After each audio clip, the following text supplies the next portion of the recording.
and took their 6-year-old child and raped them, and then you tell them it's alcohol. Yo, nitatafuta hiyo alcohol na chupa tuongee nayo, because I do not understand why millions of people drink alcohol and they've not gone to sleep with their kids. Only you is triggering you to go and sleep. It's something that has been here, because I understand that when you're taking a drug, sometimes it amplifies as something that's always in your mind. You want to do it. It gives you psych. It gives you more drive to do what you're doing. So let's not blame it on the weed. Let's not blame it on the alcohol. Let's not blame it on any sort of drug. If you decided to go and take that drug, it means you can be able to stand it and hold it in. If it is too much for you, why are you taking the drug in the first place? And another, I think kuna wazazi tu uska watu wao tu, yani intentionally. Intentionally. I'm not here to judge anyone, tafadhali. I do not judge. I understand people's situations, because unapata when it comes to boy child, no, those are the pleas of girl child. Unapata ma boy from stories zenye anatuambia, these are teenagers, you know, 14, 15, 16, you know. Akwambia yeye imefika mahali yeye ajali, yani life yake he doesn't care, because wazazi wake walimtupa wapi? Ushago. Analelewa na shosho yake, unaona. So unapata kijana ajaiona mamake for like 6 months, 1 year, ni simu tu, unaona. So pale ushago amebaki na shosho yake ajali, shosho yake ni old. Ukiuliza uchali, why at 15 years mbona unavuta bangi, mbona unakunywa hivi sana? Anakwambia sasa mimi pale kwa nyumba, looking for a way to escape. Ni nani? Hakuna mtu ananiuliza. They are looking for a way to escape the reality. Kuna kijana mwingine alituambia babake na mamake walipigana, so mamake akahepa, babake akahepa, like waliachwa kwa compound, 3 kids below 16 years, wajitafutie chakula. You know, kuna vitu zingine zi happen. Nasemanga sitakangi kujudge. I do not know anybody's situation. I'm not in the shoes of those guys. But me urumia watu below 16 years unafaa uende shule, utafute kazi, venye wewe na watoto wenyu mtakula. Yes, welcome to Radio RFM, where we just speak it out. +254125805. On Twitter, Radio RFM, Facebook, Radio R, Instagram, Radio R, 99.2 FM, TikTok, Radio RFM. It's 30 minutes past 11. It's actually 11:31 a.m. and we're talking about toxic parenting and actually situations that trigger people to do things that don't make sense in the society. So if you're listening to us, this is your safe space, and I'm actually going to let you listen to one of the biggest tracks that we have, the 254. Nobody can love you the way that you do. If you love yourself most, you can be able just to release yourself out there, because that's what it is. This is Radio RFM. My name is MC Pops. And before we go to the next segment, please comment, subscribe, and actually just talk to us right here on radio. This is Flip the Switch. Where? Who commented on my TikTok some other time, yeah? Okay. I was live on TikTok. Then this guy said, ati unajua brand yako ilikufanga because unaendanga sherehe sana. Okay. Like umeprioritize sherehe. I'm like, yo, I think there are so many other guys who do the same thing I'm doing. Like, why is it a problem when I do it? So, mbona inakuwa such a double standard? Okay, for me, this is my point of view. Again, we said we don't offer to give you solutions to your problems. We just offer to have a conversation whereby you can be able to pick what is going to help you in real life. So, before we invite the guests on studio, before we start the topic for this morning, this is what I think when it comes to this matter. You know, women are considered to be the strong people who are driving the nation. And I know this thing is never said anywhere. You understand? I'm going to explain why women are considered the most powerful beings alive. Number one, we had kuna kitu moja watu walijaribu kufanya na ilikuwa kalungu ingine normal. People went and apologized to their mothers vibaya sana. They made a machine whereby a man could experience uchungu ya kuzaa. You understand? Labor pains. You understand? Manze, no man could hold that labor pains for more than 3 minutes. Walikuwa wanalia, wengine walikuwa wanaroa nguo. One person was half retarded for like 2 days. because a man cannot take in such pain. You understand? Most of them walikuwa wanatoka kwa hiyo space, hiyo experiment, wanaenda unakuja unaambia madhako pole, unaambia wife yako manze iza. Kama hivi ndio wewe ufeel. Na ile na sasa na hiyo ni kupata mtoto. So, na bado mjafeel ya cramps. We tunaongea juu vitu za maana. Cramps ni kitu Thank you. Unaona venye umeangaliwa? Ati cramps nini? Msee. History ni hangu mani yako. History ni hangu mani yako. Guest atakupiga msee. Unaona venye amekuangalia? History ni hangu mani yako. Cramps si kitu ya maana. Moja, history ni hangu mani yako. Ni yenu. Itabidi muendelee history au bidi endelea. Tutakuletea kuna kwa na hiyo stimulator ya period pain, Okay. Kuna kwa na stimulator ya period pain. Siku moja nitakuletea hiyo stimulator, my friend. Tuone kama uta last 5 minutes. If you last for 5 minutes, I'll give you 10,000 shillings. Umesikia live on air. I've been broke for a while. I need this money, man. So, malizia story yako. History ni yangu, man. So you need to relax. So that actually proved a lot, and that's why you can even see a man can be able to cheat on a woman several times, and a woman can understand because they'll feel bad. Skiza, they'll feel bad and they'll take in the pain, and they will slowly let go. For a man, skiza, nimekwambia story ni yangu. Sawa. Time yako itafika, tulia. I'm just explaining why women are considered the strongest people. Okay.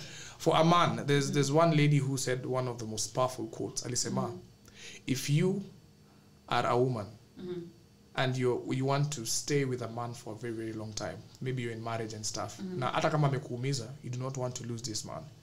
I'm sorry. Never ever hit a man where it hurts most. Skiza, wacha nimalize.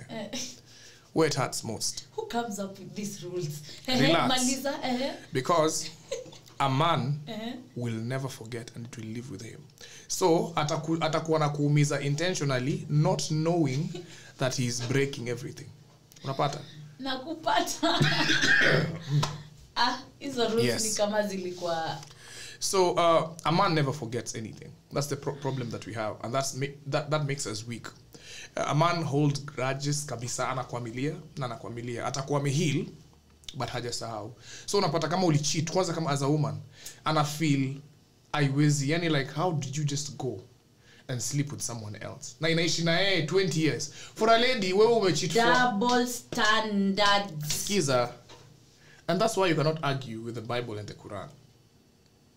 It has written and stated. You understand? The only thing that a man was given that a woman cannot be able to stand and thinks is baggage is waking up every day and going to get what the family deserves. A woman can get tired of that. A man was made for that. A man will never get tired of going to look for something because hiyo ni kitu tulizaliwa nayo. You understand? A woman can be depressed and die kesho saa 7. Not all of the women are strong women when it comes to going and look after their children. That's why uko na huku nje unawika, unaona mimi alinizalisha kaniwacha, it's hard. You understand? But you will never hear akina Ted Josiah wase wamelea watu hii as men complaining. Wananyamaza, wanalea watu wao fiti sana. You get? Because they know they were made for that. You understand? So it's not double standards. Even Dokuko. A man was made to be on the struggle, to be on the grind. A woman was made to take in pain and balance the family. That's why it's called teamwork. Oh, come on. For me, it's double standards. At the end of the day, sisi ama aje.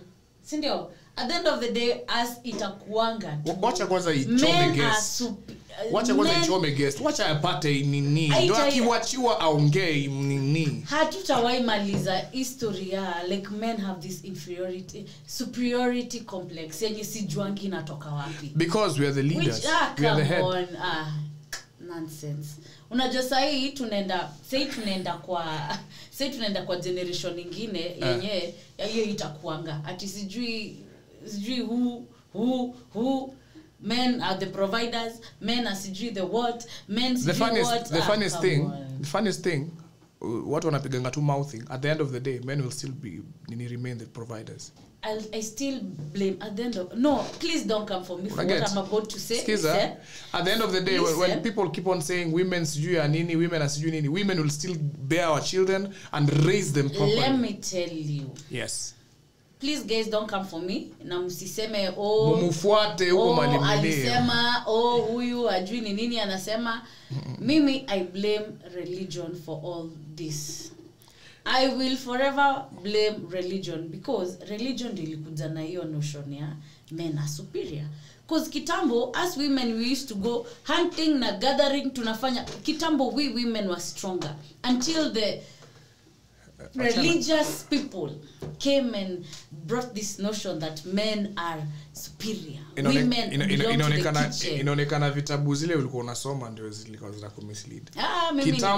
Mimi from religion, for this religion came and found the African. Wewe ulizoea kushirabu kwa show yako mpaka kila mahali ushirabu, si ndio?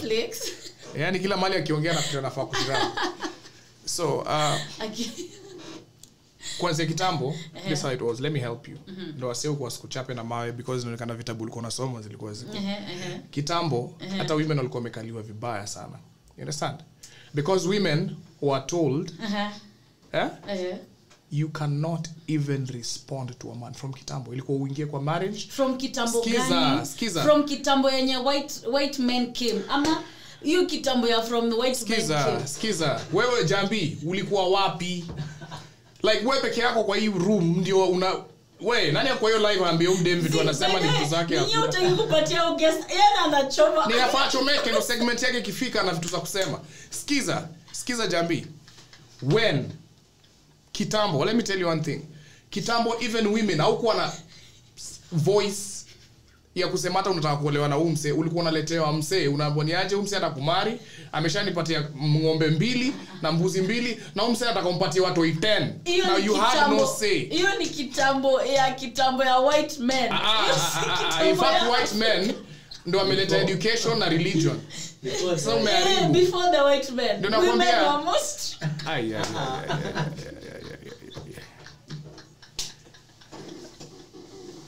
Kwa sahi before to endelea, this is what we're going to do before we invite our guests to come and actually just and actually embrace the interview that we're having right now. So this is Radio RFM, they call me MC Pops. And the lady who's actually misleading you is called Jambi. Real Households of Kawangware. Radio RFM. You connect with us at +254 104 258 8035. On Twitter at Radio RFM. On Facebook at Radio R. On Instagram, Radio R 99.2 FM. And on TikTok, Radio RFM. It's about parents being toxic, but we've not started the conversation yet, and yet we're being misled up. Zile vitabu tunasoma. Pops underscore MC on Facebook and Instagram, that's where you connect with us. Jambe buambie social media handles zako ndo wakuja kutafuta huko mimi mtu asini DM. You can get me. Because vile umemislead watu hapa. Let me tell you. Before tuende hii break. Kwani amjui jokes. Kuna jokes. Hivyo ndo alikuwa anajua na msikubali kuambiwa hiyo ni jokes because it is not a joke. That was very serious from Jambi. Msijaribu. You can get me on all social medias as Jambi TRHK. Yes. Now we're back. Okelo mana kung fu. Nakwambia nikubaya.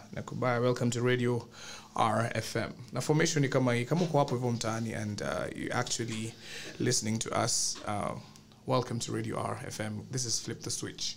Tuendelea connect na sisi anytime, any day, anytime. Conversation zetu zubamba. Usitake it too personal, usitake it too serious. Utabaki hapo peke yako because na usiingize emotions. It's a free space, it's an open space. Yeah, na kwa wale bado wajui mimi ni nani, ni MC Pops. Lakini nilikwambia leo tukianza show nilikwambia leo niko very anxious, niko na anxiety nyingine sijui imetoka wapi. So na excitement plus anxiety. Sema kuna kadate tunaenda after hapa. Unanipeleka ambia watu ukweli. Mimi hakuna ukweli. Kujeni muone. Anyway, I am Jambi TRHK. Welcome to Flip the Switch. Today's topic is toxic parents. Toxic parenting. Have you been a victim? And how did you survive your toxic parents? Yeah, before the topic starts, lazima tupatie wageni chance ya vent out because they had a lot to say. Yeah. We can't leave them outside. We we'll let them introduce themselves. So tunaanza. Mic iko on, so mnaweza ongea tu. Make sure you're closer to the microphone when you're speaking. Alafu unaipass, nika kupash kushumpeng. Unasukuma hivi anaishika na leta naongea. Au sio? So tuanze na ladies first. Introduce yourself. Ladies. So my name is Ongaki Ruth. Yes. I am a model, a visual artist, and a part-time student. I am Miss Birmingham, Nairobi County, under modeling. I'm also Miss the Script Face, Flip the Script Modeling Academy, which is located in Amber House. Apart from that, my artwork mostly entails twin art, lampshades, and vases. And also I work at Tier 2 Concrete as a sales and marketing person. Thank you. You have a very strong voice, a very commanding voice. Thank you. As it's supposed to be. Yeah. Yeah. Skuma kwa mzito. Hello. Hello. I go by the name King Fella. Pole. I'm a model coach, an entertainer, a lot of things. Yeah. My Instagram page is at kingfella45 and all social media handles. Sawa. So Kingfella Ruth, what do you take? The first question was nini periods haziwezi, period pains haziwezi. The next was ati kitambo. This was one of the most ridiculous conversations I've ever had in my life, and I apologize to everyone who had me. Ule mtu alijaribu kunisikiza nikijaribu kujiexplain na najua ni you follow na explain. Yani like okay. So tuanze na Kingfella this time round because as the head, that's how we start the family. Right. Nonsense. For me, about cramps, sina idea yoyote. But to speak about the head and stories za kitambo, actually watu wameleta equality ni wazungu. Yeah, that's how equality came in. Kitambo hakukuwa na equality and men were the heads, found walikuwa ma chiefs and walikuwa na rule everything. So as it's supposed to be. Maliza vizuri as it's supposed to be. What is supposed to be? Supposed to go. Thank you very much. Ni wacha nisiweke mademo wasiwaone ukuta wao wapige. Amia mlikuwa mnasema nini je? Tuweke watuone. What is supposed to be? Mtu akuja kutuataka na tuataka na PhD ya information. Hawezi kuja kienyeji. Yeah. Ubaini wanaume mnatakaga kila kitu inauma. She has to be beautiful, she has to be smart, nini book smart, street smart, yani everything in one. But you guys are usually the bare minimum. Hii era mwanamke mgani ni legit? Wengi sana mimi ni legit. Wewe ni sawa huko, wewe nakujua personally. But hapa nje Jumini mzee. Hapa nje fake. Fake ni mob sana. Unapata mdem kila kitu yake ni fake. Uso ni fake sababu wamepaka makeup. Ngoja nimalize conversation yangu. Sawa, maliza. Nimekwambia sasa mimi nakuacha uongee story yako, unaongea story yako. Mimi yangu unaingilia. Before nipatie Ruth aongee na utaongea mpaka Ruth aongee. Complex. Baada utaongea mpaka Ruth amalize yake. Utaongea na watu wako live yako. You get? So sorry you guys, lazima tufight na Jambi ndio issue ibambe. So yes. So number one, many women are fake. I'm not saying doing makeup is bad. I'm not saying putting stick-ons is bad. I'm not saying doing the things that you do to enhance your beauty is bad. But I'm saying people now live for that. Understand? Unapata siku hizi mdema ameweka lashes, ameweka kila kitu, amenhance haga, amefinya tumbo, hakuli, ameweka stick-on. Yani mnaenda na mtu mtaa hata hawezi toa makeup ndio alale. Unashindwa which is the world. Nani una Let me tell you one thing, they know themselves. Acha kuleta insecurity kama ufanyangi. Kuna wale watoangi makeup, watoangi lashes, watoangi anything. It's now a fake world. And then you understand this lady. Have you ever thought about it as insecurity not being fake? Have you ever thought about it as them? Can I finish my story? Okay, because now I have to post this on TikTok. No, unanimalizia. Samahani kaka. So now I'll say it again so that people get it nicely when I'm posting it. You understand? So that I have a full complete, so that people can be able to comment. So ladies out here have been so fake in that now everything is enhanced in their lives. You understand?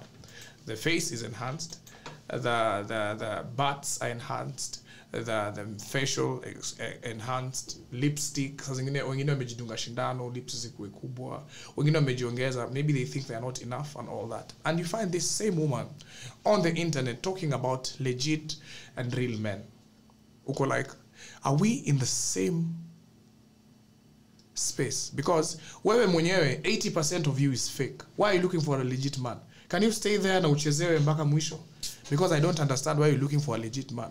So if you're a woman out there and nothing about you is legit, please stop looking for a legit man because you're also fake. Ngoja fake wako, fake plus fake is equals to whatever you guys are going to make. So with all due respect, I'm going to pass this microphone to Ruth Ongaki. Ruth, you have you can read my mind. Go on. I think we all agree men will never teach women how to act like women, and women will never teach men how to act like men.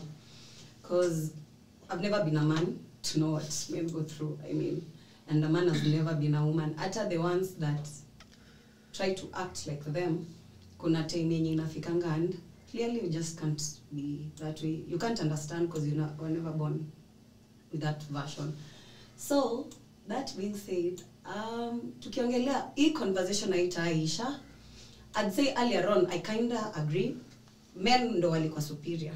Yo, it's given because you'd see even the way our parents act, wanakuanga under our dads.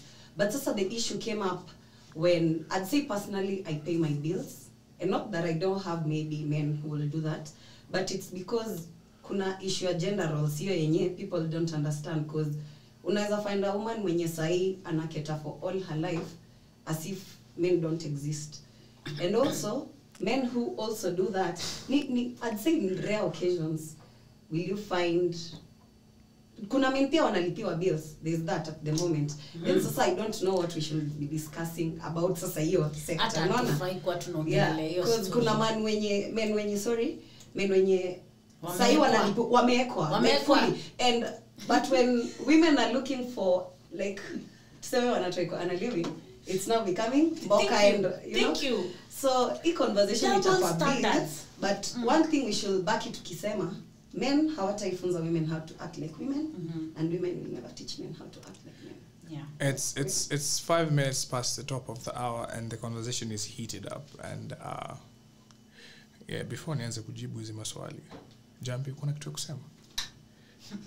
Niachane na wewe. Cha tuongelele topic yenyewe. Ngoja, lazima ujibu because utaleta hii topic katikati ya conversation ya topic ya leo. We still have 2 hours. No, at the end of the day, yes. it will remain forever. And that. Ebu konkana kitu Ruth amesema ama usikonkae. Sema nimekubali ama nimekataa. Nimeshakubali na yeye. Umekubali nini umekubali? Juu unaweza kubali kitu yote. Nini umekubali? But nimekubali. Ulikuwa absent minded. You get the point. And most of the time this is what we are talking about. You need to be in the topic actually, because now people are trying to listen to you and actually get a point out of it. So the fact that other men are being kept, you cannot bring them in the bracket of being men, because those are women. No. Let's continue with today's topic. Can I answer? Please, can I answer? Because we don't unajua the way people at the end of the day but utabaki na ile double standards. Juu kwani ubaya gani mwanaume? Unaona sasa ile nakwambia uongee, hauongei. Sasa mimi nataka kuongea. Ndio nimekupa. Sasa mimi nataka kuongea, unataka kuinterfere into my ama mjasikia nikimwambia ongea. I mean nimemaliza. All of a sudden Ghafla bin vu. Yes, you understand why is it such a big problem wanaume kuwekwa. Bro, ukitaka kuwekwa wewe kwa. Shida iko wapi? Wewe mwanaume ukitaka kuwekwa wekwa bana. Speak for the women please. Achana wanaume. If you are a man unaekangwa wewe usiaibike. There is no shame in suffering. Please, there will never be shame in suffering. If your happiness ni kuwekwa, bro, that's not suffering. That's not suffering. That's just being stupid. Wacheni watu wafanye kitu. Those are lazy men. Mbona una hype lazy men? Wacheni kuwa judge. Nataka kuona a man in a trouser hapo akisupport hiyo kwa hiyo live. Guys, naweza kudelete kwa hiyo live basa na nikublock. Sinasema kweli kama wewe mwanaume na unapenda kuwekwa, wewe wekwa bro. I think tuache hii story ya sijui dem peke yake ndio anafaa kuwekwa bro. Kama happiness yako ni kuwekwa, wewe wekwa. Story ishi hapo. Na mtu asikuambie, na mtu asikujudge. Kama nyota yako si work hard, mbona una work hard na unaweza wekwa? Lakini saa zingine kwa hii life in this life most of the time we are different people, but when it comes to a man just sitting at home and being fed by a woman, that's an actual abnormality because that's not how we were created. But these guys when you finish hii story yao hata wanaishi life poa hata kuliko mwenyewe. Maliza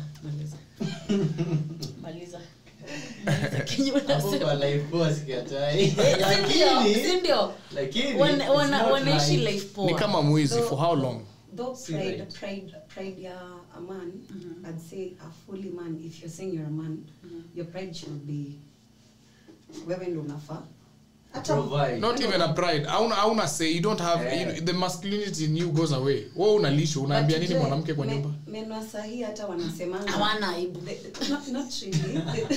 But they really say ati the one who called for the date ndo anafaa kulipia date. You see kuna vitu kama hizo zenye zimeanza. But unajua majuu kuna kwaga hivyo. Like kama ni mimi nimekuita date, I'm the one who's supposed to cater for the date. Exactly. Or we go 50-50. Where religion comes in because I know walileta hizi vitu zingine. Otherwise we would have stuck to what we had earlier on.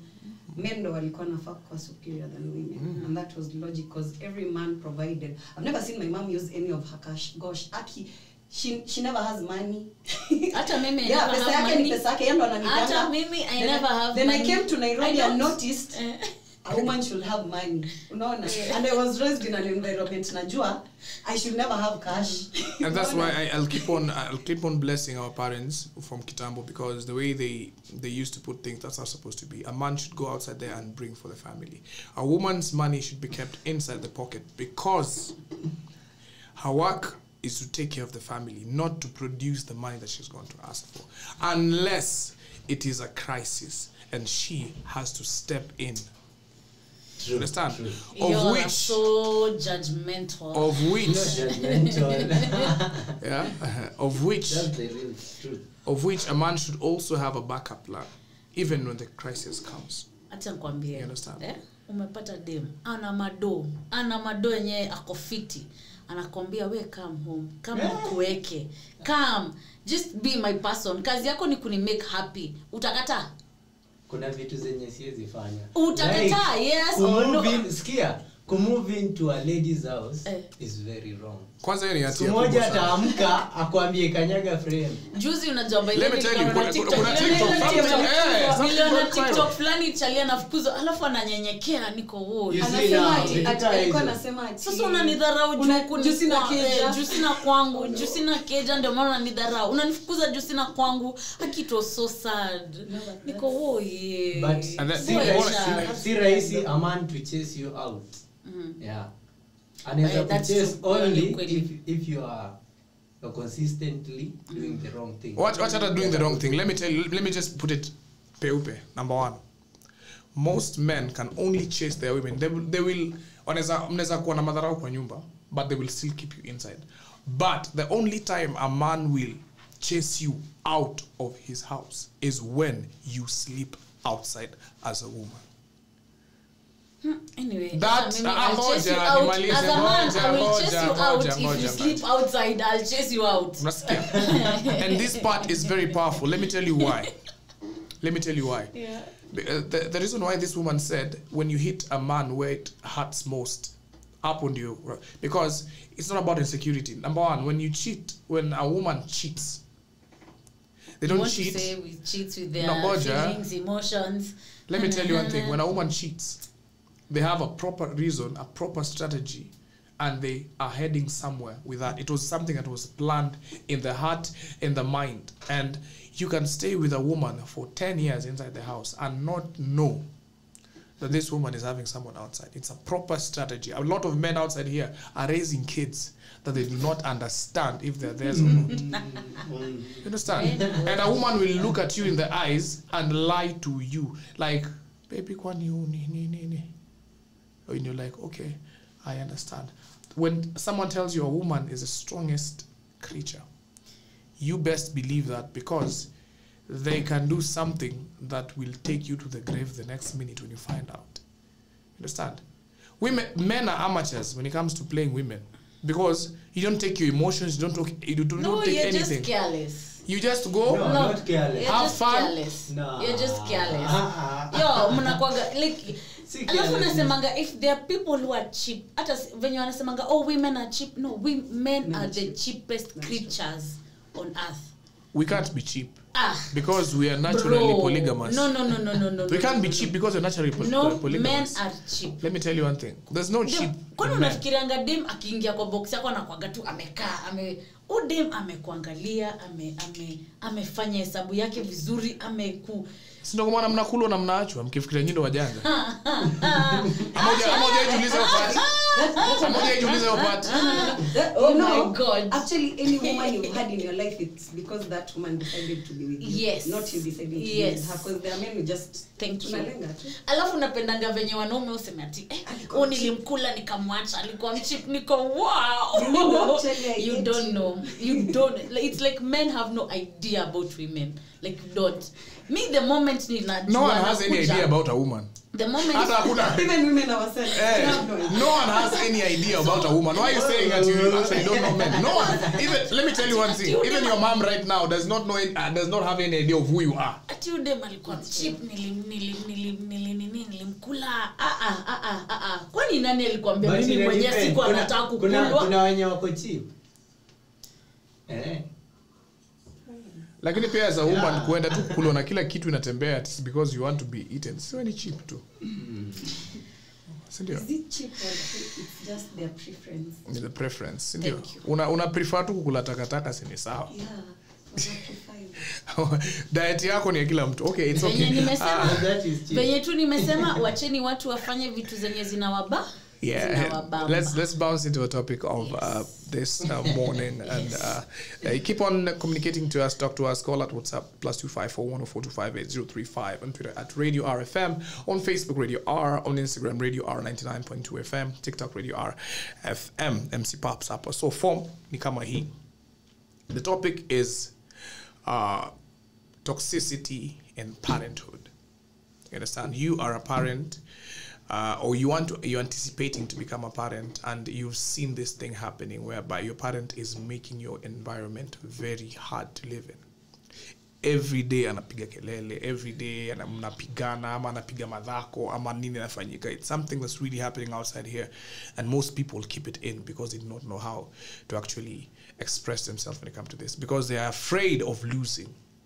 You understand? Niki lose a family. If I say something about my parent, atanifukuza ntaanzaje. If I say something about my mom being hit by my dad, the family will be broken. Please, let's stop being cowards and let's speak out when it comes to family toxicity. So, Chabi. I've had a lot of stories of people growing up in toxic family. Yes. I've had stories of people growing up with toxic moms, toxic dads. And I'm lucky enough, I grew up with very loving parents. They had their ups and downs. They did. But niligrow na love. Mimi naweza sema mimi niligrow na mapenzi. I've never encountered a toxic mom or a toxic dad. Okay. A toxic environment, yes. I think that's why I love toxicity. But you love it? I used to love toxicity. Umesema mbele ya watu kwa live. I used to love toxicity when I was in my 20s. You as a toxic man outside there, please. No. Please don't come for me. Please, baba shindwe. Pepo chafu usinikaribie. In my 20s, like, you know, when you're in your 20s, Miss Juna waga na hasira gani? Miss Juni relationship gani hizi watu in their 20s wanakuaga nazo? No, poleni if you're in your 20s, I'm sorry. Yaani wanakuaga na mapenzi ya hasira, wanaonanga hiyo toxicity ndio, you know, inafanya kukwena lazima upige msena pandi mko mnalaviana. Ati lazima sorry baby. Mkwena violence. Ati ndio mkwena ile ati sijui makeup nini. No, right now I'm too grown to even be a toxic mom. Another fear I have is me being a toxic mom to my daughter. Like, I do not want to scar her. So I've had a lot of scam cardinali atuongeje yako. Wow. Your joke ni kali. Simcheke. Yake. So I don't know. I don't know what to say about this topic. I've had stories, but I've never, you know, so I really don't know what to say. Okay. Yeah. Ruth.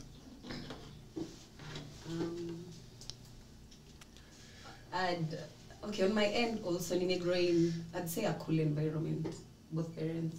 I think sometimes nikiwa with people na feeling ni kama ni mimi nilifollow vitu za kitambo sana because I believe in family, I believe in having kids, that's cozy nini. But when I go to my friends, they're like, mi hata sitakuwa na mtoto, mi hata sitaki familia, you know. So I usually wonder ama ni, you know, but ukiangalia pia environmentally growing, sometimes mtu anakuambia hapo ati babake anamcall ako out, mko naye out, the dad is calling her atiende home and I'm texting some way.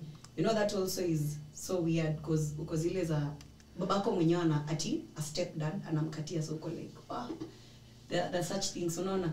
And so for a lady growing in that way, atakwanga na try kuseek validation in other people. Yeah, true. Like, if home grow in environment umeona madhea kichapwa, when your boyfriend talks to you in a harsh way, una feel, you know, mi ukinirezea voice niko, I never saw my dad do that. Kama hakufanya hivyo, like, you know. Yeah, true. But mwingine akigrow in that environment, hata anything ikimhapenia, ana feel, it's okay. Anyway, mami alikuwa anafanyiwa hivyo, you know. Yeah, so. Yeah, but it's true. It's true what I've said. It's really, really true. But again, there's this one thing I want to say. It's not only stepdads who hit on their daughters, and it's a sad notion. I actually dated someone whose dad was hitting on her properly. Like, uko nje na nani? You know, you're only supposed to be with me. And that's a sad story. Unajua, uni baba yako, your own blood, flesh and blood, amekulea. Imagine you're putting on a short and then your dad is admiring you, manze. I still do. Mufanya hizi I don't call them motivational speaking, but I offer mental health services. How? Motivational services to schools, to nini. It's a motivation, like to high schools, to like a motivational tour. You guys talk to them, to high schools. So high schools za mashinani yani. So tulikuwa tunaenda and then we having sessions na watoi, like kama nyinyi madem unaongea na madem, kama ni maboy wanaongea na madem, but shule mobs zilikuwa zina prefer tuongee if it's a mixed school, they used to prefer tukiongea si wote. These kids had a whole lot of stories. Niko kai nini like ni environment gani watu hii wana grow. Yani mtu hii anakuambia story uko, you know, you're too young to be going through this. Mtu anakuambia yeye hata okay, hizi story hata siwezi sema on radio. Sema, you need to talk about it. Like, they trigger me a lot because unapata dem anakuambia madhake like walikuwa hawakuwa na do, so walikuwa naishi na single room nini, so the mom angukiad a very capable guy. They moved to a 2-bedroom house, so umtoi ana feel ako grateful to the stepdad. So jioni akikuja shule, akikuja home kufanya homework, the dad used to say, the stepdad used to say, no, I'll help you do homework. Kumbe, it's the other way around, ni homework. So mzaya alikuwa na moving on. We need to talk. People need to learn. Emotional. I know. The emotion is good. So mzaya alikuwa ganamwambia, all this, you have all these things because of me. And for you to stay in this house, you need to do this to me. For me. Okay. So inaenda pati udem ana fall in love. So imekuwa, it's like a norm. Akitoka shule, homework inafanywa. Na kuja nadishiwa na umse pia. Na pia nadishi madhangu in the same house. Unapata kadem fulani pia, madhaki anatuambia madhaki ni night worker. Okay. If I can use that word. Mamake ni night worker. So jioni analetaga wase home udem ako form 3 so unapata udem ana feeling so uncomfortable because they live in the single room siniana mamake. So mamake akileta customers kwa hao dem anatoka 2 a.m. in the morning. She leaves the house because she's so uncomfortable with what they are doing behind the curtain. Oh my god, mimi hizo stories nilikuwa nazisikia hadi naanza kulia on their behalf because no, utamadvise aje mtu kama huyo. Hautamwambia toka kwako, toka kwenyu. Kuna kadem kengine kalikuwa tuambia kakona ball ya baba yake. Na mamake akakatana akasema anaekelea baba yake. So like the daughter bado ana raise mtoto wa babake in the same house. Let me tell you one thing, Jambi. And I want to tell the people outside here who are listening. This is Radio RFM. If you're a student or person who's going through something, kindly speak out. Because we have the fear of losing. Sometimes you have to lose to gain. Because you cannot tell me you're in the same house with your father, and your father is sleeping with your mother and sleeping with you in the same house. And it's become a normal norm in the society that we're having. These are curses that we're building in. We're cursing our own generations. Our fathers are raising their own children. Bared by their own children. And that's sad. It doesn't even make sense. How do you tell someone, I'm carrying my father's child? How do you tell someone that I'm raising my father's daughter? And that's why I ask this question. Okay, Mimi. You have to talk because let me ask this question. Yes, ask it. Mimi, I'm usually pro-choice, you know. When it comes to such situations, hear me out, guys. Me, I'm pro-choice. I hope kila mtu anajonga what a pro-choice is. Perhaps, men, you don't know. Men, I don't think. Do you know what's pro-choice? Pro-choice ni, it's okay to kutoa mtoto. Naona ni kama nitaambiwa naongea vibaya. But mimi I'm pro-choice. You can Google what pro-choice is when it comes to such situations.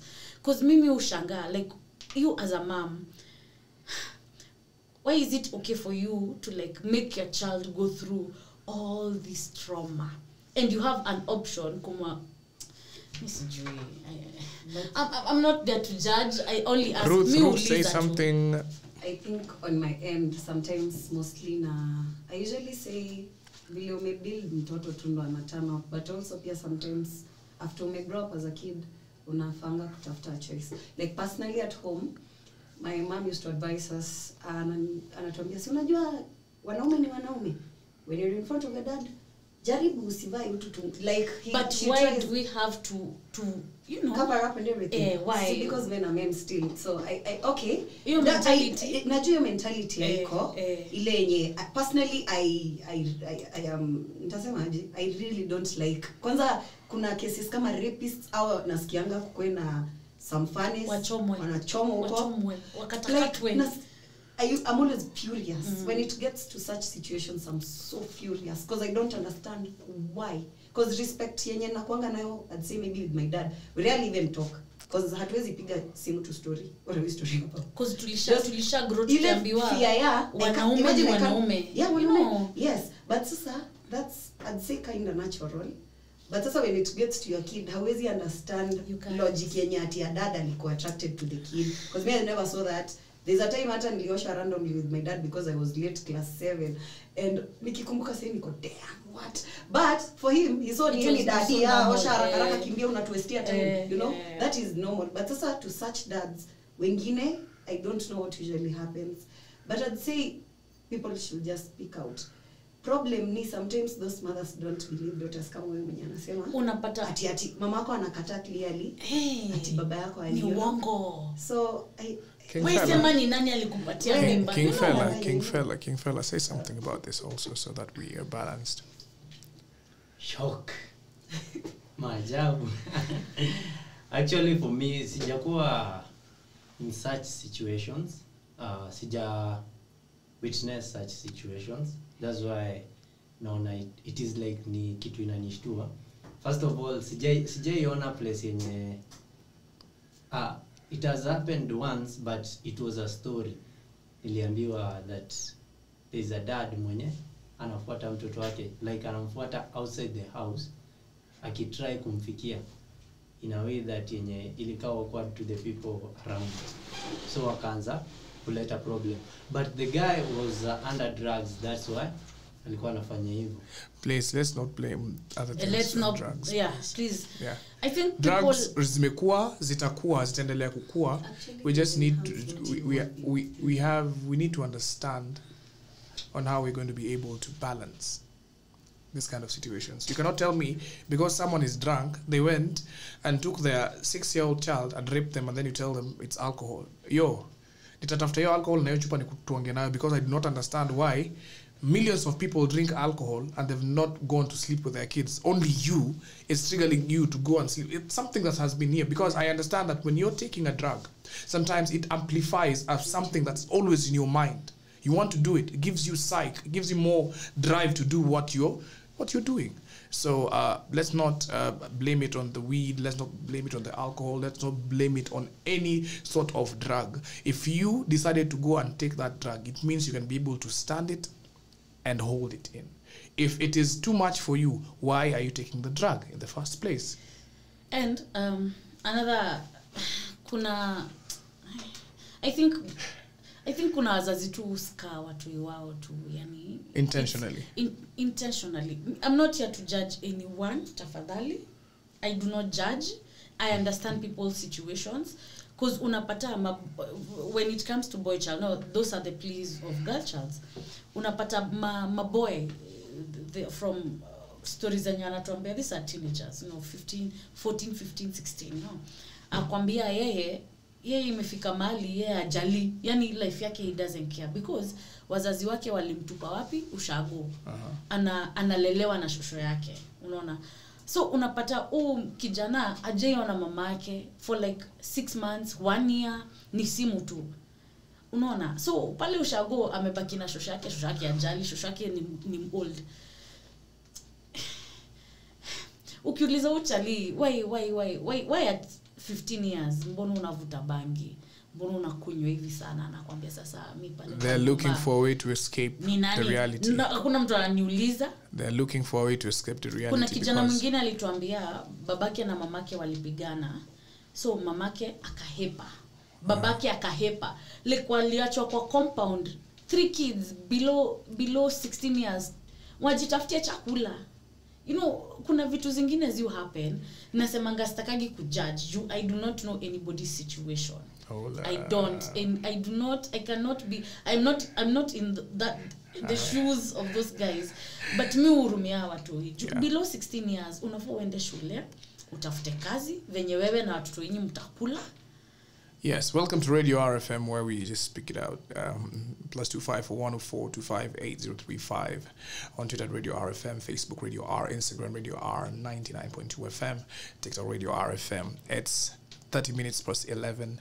It's actually 11:31 a.m. and we're talking about toxic parenting and actually situations that trigger people to do things that don't make sense in the society. So if you're listening to us, this is your safe space, and I'm actually going to let you listen to one of the biggest tracks that we have, the 254. Nobody can love you the way that you do. If you love yourself most, you can be able just release yourself out there, because that's what it is. This is Radio RFM. My name is MC Pops, and before we go to the next segment, please comment, subscribe, and actually just talk to us right here on radio. This is Flip the Switch.